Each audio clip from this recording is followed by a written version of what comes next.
Hey dudes, what's happening? It's Trent here, and today I've got for you 9 solid tips for helping you out with some of them environment illustrations. This is kind of conceptual design, but it's illustration. It's kind of the high concept kind of stage of doing an environment concept. So normally in a studio environment, sometimes you have to break down a lot of the pieces into orthographics, but sometimes you get a chance to do like a big kind of high concept version, which is sort of the inspirational image that sparks all of the smaller designs kind of branch off from this. So let's jump into it. Let's get into the tips.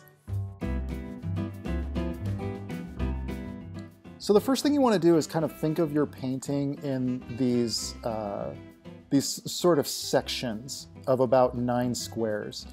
And you want to have your focal point. You never want to have that dominating the center. You never want to have perfect symmetry unless if that's your intention. But usually you want to kind of pick an area such as up in the quarter, the top left corner, and make a central element your larger focal point. And then you can have these smaller elements of these little pockets of interest. The ship actually probably takes up too much space in this case, so it's sort of a bad example. But ultimately, I'm going to use lighting to pull all of most of the attention onto these structures and focus on the city and the atmosphere within the city. The second tip is to consider the story of what it is that you're drawing before you really dig in too deep. Now, in this case, I knew that Belgard is sort of a port city. I knew that there's going to be a lot of casinos around, a lot of atmospheric light, and storytelling is going to play the biggest role in this whole thing. So when somebody first looks at your image, what do you want them to think? And it's a good idea to sort of write out in a sentence, you know, what is this location? How is it unique from other cities? What is its defining characteristic that is the immediate read? What is the immediate thing that you want people to think of when they first see this town? In this case, I really wanted to sell it as a sort of a dark, seedy kind of a casino type of a lively port, a harbor where there's obviously going to be a lot of ships. There's going to be a lot of like fog and smoke and atmospherics and lanterns and shady alleyways and dimly lit corners where shady, creepy people hang out and sharpen their knives.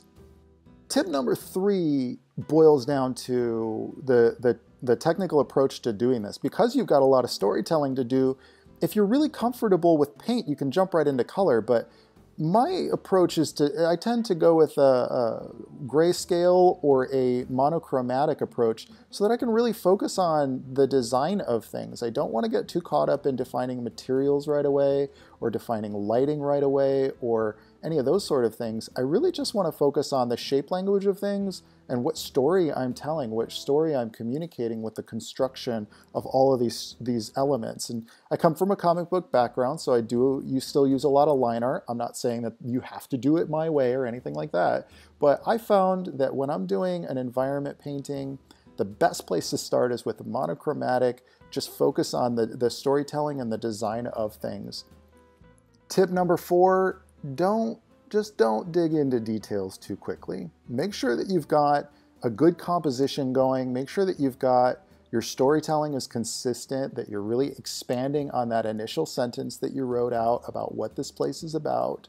And don't get too lost in one little spot right away. Just make sure that you're thinking about the whole picture before you go and add a bunch of details. You know, you get wrapped up in this one little spot, and then you got to go back and change everything else because your composition doesn't work. You end up with a lot of wasted time. Tip number 5, pick something that's existed before, you know, as a point of inspiration, a starting off point, something familiar either from a film or from history and actual architecture. You know, you can do a lot of research on similar cities that have existed in the real world and pull inspiration from those. This particular location is probably most heavily influenced by the bathhouse from the Miyazaki film or the Studio Ghibli film Spirited Away. I really wanted for it to feel like a bustling, sort of almost Asian culture inspired, not too specific though, but also I needed it to look like the most advanced city that you've seen in the world of Twilight Monk.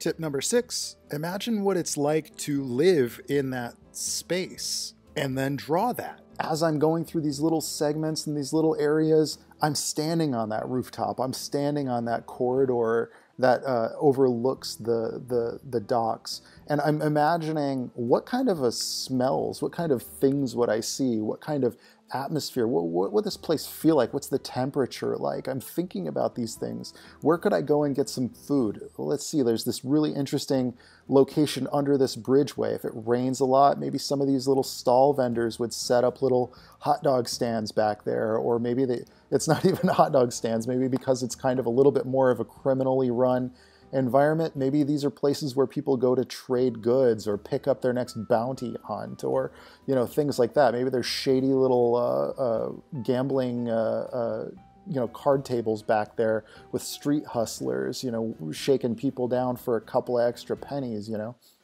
Going through all of these details of setting up and staying consistent with my narrative for this location as I'm adding to it. You can start to see where, I start to get a little bit into the pattern work here, but I'm not digging in too heavy. I don't want to zoom in too much. I don't want to see, the pixels and all that stuff just yet.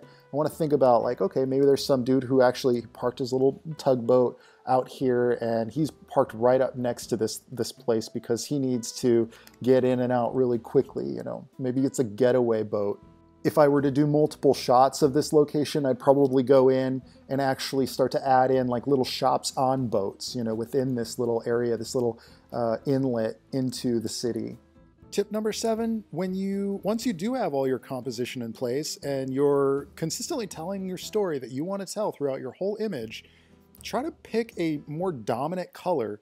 Go with like almost a monochromatic, a singular color range for the majority of your piece. So about maybe 2/3 of your image will be within a very similar color range.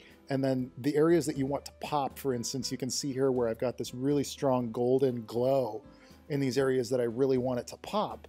And then the rest of the piece is really a lot of this almost kind of a desaturated green.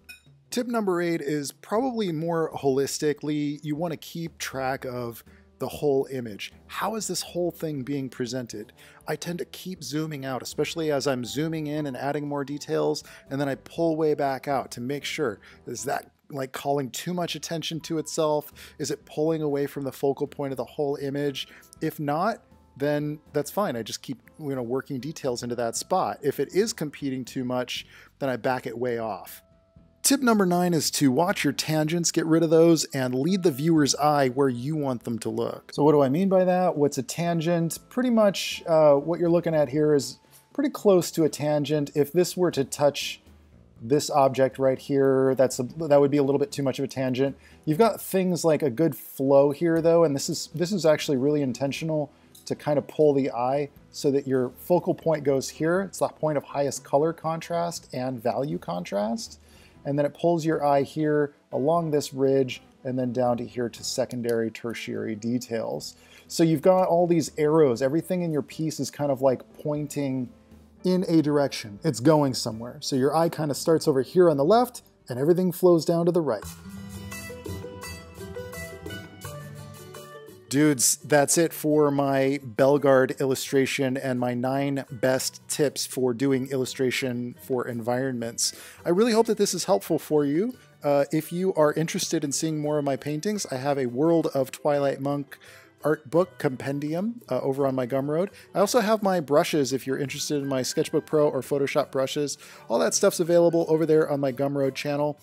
If you'd just like to come along for the ride and check out all the cool artwork that I post on a regular basis, please do remember to subscribe and pass this along to your friends. It's certainly appreciated. All right, dudes, that's it for me on this one. I will catch y'all in the next one. All right, ciao.